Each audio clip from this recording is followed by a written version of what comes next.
আকাশে বিদ্যুৎ চমকানো দেখলেই আমরা ভয় পেয়ে যাই, কিন্তু এই বজ্রপাতের কবলে পড়ে এক ব্যক্তির ক্যান্সার ভালো হয়ে গেছে,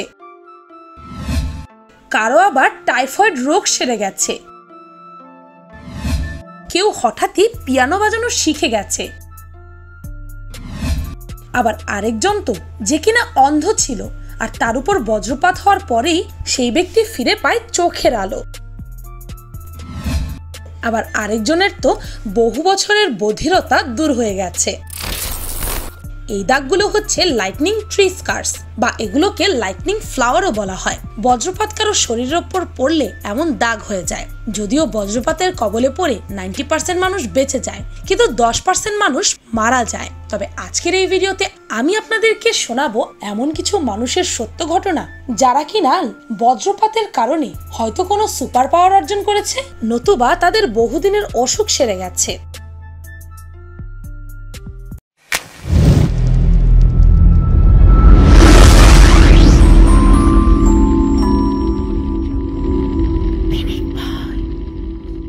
নাম্বার 1, এডউইন ই রবিনসন। বজ্রপাতের আঘাতে মানুষ মারা যাওয়ার ঘটনা তো অনেক শুনেছেন, কিন্তু কোনো রোগী সুস্থ হয়ে যাওয়ার ঘটনা শুনেছেন কি? আমি কোনো কল্পকাহিনী বলছি না। রবিনসন নামের এই ব্যক্তির বয়স 62 বছর। তার বহু বছর আগে একবার মারাত্মক একটি গাড়ির অ্যাক্সিডেন্টে তিনি তার দৃষ্টিশক্তি হারিয়ে ফেলেন।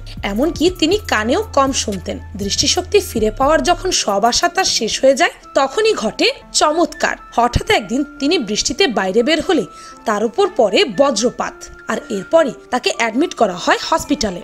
যখন তার জ্ঞান ফিরে আসে, তখন তিনি আবার আগের মতো সবকিছু দেখতে পারছেন, মানে তিনি তার দৃষ্টিশক্তি ফিরে পেয়েছেন। এমনকি তিনি দাবি করেন কানেও আগের চেয়ে ভালো শুনতে পাচ্ছেন তিনি। এটি চমৎকার ছাড়া আর কি? Number 2, Mary ক্ল্যামজার।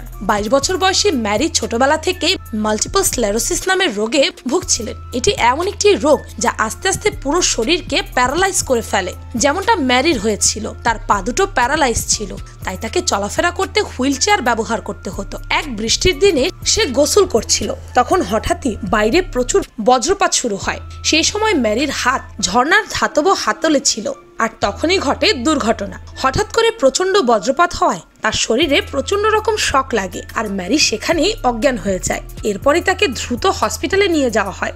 যখন তার জ্ঞান ফিরে আসে, তখন ম্যারির মনে হয় ডাক্তার তার পায়ে হাত দিয়ে রেখেছে। ম্যারি চমকে যায়, কারণ সে তো প্যারালাইজড, তাই পায়ে তো কিছু ফিল করতে পারতেন না তিনি। পরে ডাক্তার দেখেন বজ্রপাতের ফলে ম্যারির পায়ের প্যারালাইসিস ঠিক হয়ে গেছে। Number 3, Reuben Stevenson. 1855 সালে রিউবেন স্টিভেনসন ইংল্যান্ডের ল্যান্ডটফটের একটি মাছ চাষের কাজে ব্যস্ত ছিলেন, কিন্তু তখনই হঠাৎ করে বৃষ্টি শুরু হয়, সাথে প্রচন্ড বজ্রপাত। এতটাই ভয়াবহ বজ্রপাত হচ্ছিল যে স্টিভেনসনের 2টি চাষের ঘোড়া মারা যায়। ঘোড়াগুলো তখন লাঙলের সাথে বাঁধা ছিল। সেই সময় স্টিভেনসনও বেশ খারাপভাবে আহত হয়ে যায়। এতে সে অজ্ঞান হয়ে পড়ে এবং খুব খারাপ অবস্থায় তাকে এলাকার হসপিটালে ভর্তি করানো হয়।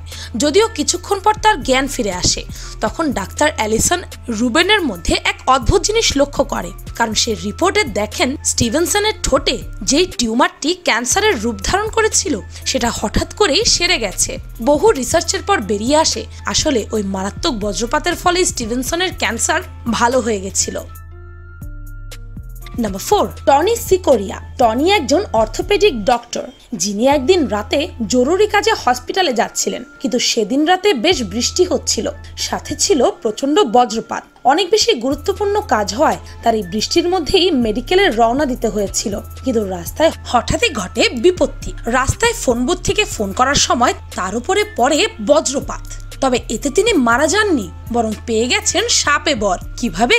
তার উপর বজ্রপাত পড়ার পরই তিনি কিছুদিন হসপিটালে ভর্তি ছিলেন। এরপর যখন হসপিটাল থেকে সুস্থ হয়ে বাসায় ফেরেন, তিনি পিয়ানোর প্রতি একটা অদ্ভুত ধরনের আকর্ষণ অনুভব করতে থাকেন, এবং একদিন হঠাৎ করেই তিনি পিয়ানো বাজানো শুরু করে দেন। আপনাদেরকে জানিয়ে রাখি যে তিনি এই ঘটনার আগে কখনোই জীবনে কোনোদিনও পিয়ানো বাজাননি, আর এই ঘটনার পরপরই তিনি একজন প্রফেশনাল আর্টিস্টের মতো পিয়ানো বাজার দক্ষতা লাভ করে। তিনি এখন আমেরিকার একজন প্রফেশনাল পিয়ানো বাদক, এমনকি তিনি এখন গানও কম্পোজ করেন।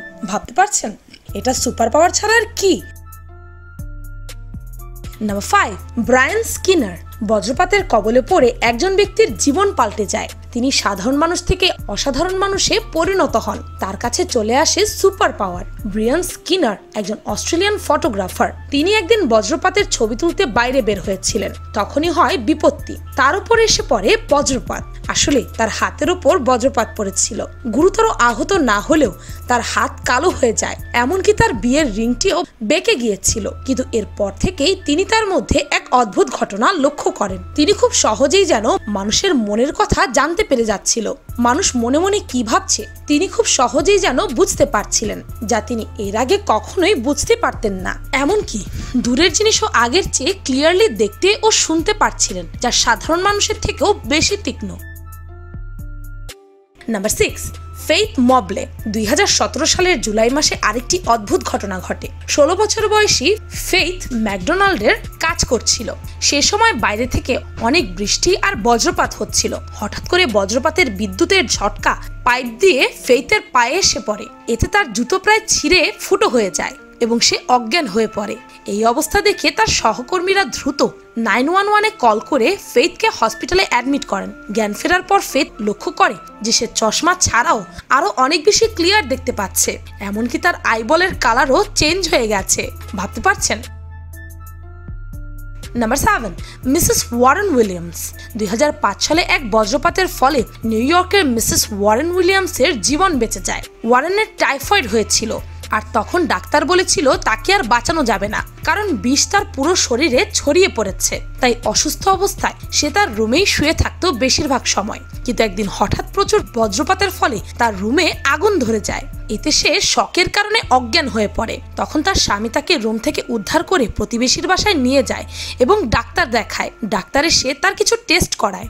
যখন তার রিপোর্ট আসে তখন তো সবাই অবাক, কেননা সে শুধু আগুন থেকেই বাঁচেনি, বরং তার টাইফয়েডও সেরে গিয়েছিল।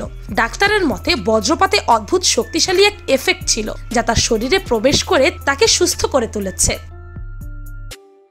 Number 8, Edith Robinson. 17 বছর বয়সে এডিথ রবিনসন একবার ঝড়ের কবলে পড়ে। সেই সময় তার ডান পা বাম পায়ের চেয়ে 3 ইঞ্চি ছোট ছিল। আসলে সে লেগ লেন্থ ডিসক্রিপেন্সিতে ভুগছিলেন। কিন্তু সেই ঝড়ের মধ্যে যখন তার উপর বজ্রপাত হয় তখন তার চোখের সামনেই তার ডান পা বাম পায়ের সমান হয়ে যায়। এরপর সে ভয় পেয়ে যখন ডাক্তারের কাছে যায়, ডাক্তারের সঠিক কোনো উত্তর দিতে পারছিলেন না। ডাক্তারের মতে বাতজনিত কারণে, ব্যথার কারণে পেশি সংকুচিত হয়ে পড়েছিল, যার কারণে তার এক পা ছোট হয়ে গিয়েছিল। আর বজ্রপাতের শকের কারণে সেটি আবারও ঠিক হয়ে গেছে। Number 9, Mrs gen decker. 1911 সালে এক অদ্ভুত ঘটনা ঘটে। 65 বছর বয়সী মিসেস জেন ডেকার জন্মগতভাবে বধির ছিলেন। সে কানে কিছুই শুনতে পেতেন না। কিন্তু হঠাৎ করেই একদিন বৃষ্টিতে যখন তার বারান্দায় তার উপর বজ্রপাত হয়, তখন সেই বজ্রপাতের শব্দটি সে শুনতে পায়। শুধু তাই নয়, এরপর থেকে তিনি সবকিছুই শুনতে পারছিল। বজ্রপাত পড়ে যেন তার কানে শব্দ শোনার শক্তি ফিরে এসেছে। জাস্ট ভাবা যায় না। নাম্বার 10, ইংল্যান্ডের এক অজ্ঞাত মহিলা। ইংল্যান্ডে বেশ কয়েক বছর আগে বজ্রপাতের একটি অদ্ভুত ঘটনা ঘটে। এটি বার্মিংহামের একটি দোকানের সামনে ঘটেছিল। দোকানটির সামনে একটি মহিলার উপর বজ্রপাত হয়। বজ্রপাত হওয়ায় তার এতটাই শক লেগেছিল যে তিনি রাস্তায় লুটিয়ে পড়ে এবং সাময়িকভাবে তার ডান হাতটা পঙ্গু হয়ে যায়। কিন্তু পরের দিন সকালে তিনি ঘুম থেকে উঠে দেখেন তার হাত আবারও ঠিক হয়ে গেছে। শুধু তাই নয়, তার ডান হাত আগে কোনো এক কারণে বেশ ভয়ঙ্করভাবে ফুলে গিয়েছিল, যেটা সেই বজ্রপাত পড়ার কারণে ঠিক হয়ে গেছে। ভিডিওতে দেখানো ঘটনাগুলো দেখে আপনারা কেউ ইচ্ছা করে বজ্রপাতের কবলে পড়তে যাবেন না, কিন্তু কারণ এমন মিরাকল হাতে গোনা কয়েকজনের সাথে হয়, বাকিদের হয় মৃত্যু। তাই বজ্রপাতের সময় খোলা জায়গা, খোলা মাঠ অথবা উঁচু স্থানে থাকবেন না। বজ্রপাতের সময় ধান ক্ষেত বা খোলা মাঠে থাকলে তাড়াতাড়ি পায়ের আঙুলের উপর ভর দিয়ে এবং কানে আঙুল দিয়ে মাথা নিচু করে বসে পড়ুন। যত দ্রুত সম্ভব দালান বা কংক্রিটের ছাউনির নিচে আশ্রয় নিন। টিনের চালা যথাসম্ভব এড়িয়ে চলুন। উঁচু গাছপালা ও বৈদ্যুতিক খুঁটি ও তার বা ধাতব খুঁটি, মোবাইল টাওয়ার ইত্যাদি থেকে দূরে থাকুন, কালো মেঘ দেখা দিলে নদী, পুকুর, ডোবা বা জলাশয় থেকে দূরে থাকুন। গাড়ির ভেতরে অবস্থান করলে গাড়ির ধাতব অংশের সঙ্গে শরীরের সংযোগ ঘটাবেন না। সম্ভব হলে গাড়িটি নিয়ে কোনো কংক্রিটের ছাউনির নিচে আশ্রয় নিন। বজ্রপাতের সময় বাড়িতে থাকলে জানালার কাছাকাছিও বারান্দায় থাকবেন না। জানালা বন্ধ করে রাখুন এবং ঘরের ভেতরের বৈদ্যুতিক সরঞ্জাম থেকে দূরে থাকুন। বজ্রপাতের সময় mobile, laptop, computer, landphone, TV, fridge সহ সকল ধরনের বৈদ্যুতিক সরঞ্জাম ব্যবহার থেকে বিরত থাকুন। ভিডিওটি ভালো লাগলে আপনার ফ্রেন্ডস এন্ড ফ্যামিলির সাথে শেয়ার করতে পারেন। আর পিনিক পাই চ্যানেলটিকে সাবস্ক্রাইব করে বেল আইকনে অল নোটিফিকেশনস অন করতে ভুলবেন না যেন। শুধুমাত্র এভাবে পিনিক পাইয়ের প্রতিটি ভিডিওর নোটিফিকেশন আপনার কাছে পৌঁছে যাবে। আমি ফাল্গুনি, আজকের মতো পর্যন্তই। দেখা হচ্ছে পরের ভিডিওতে।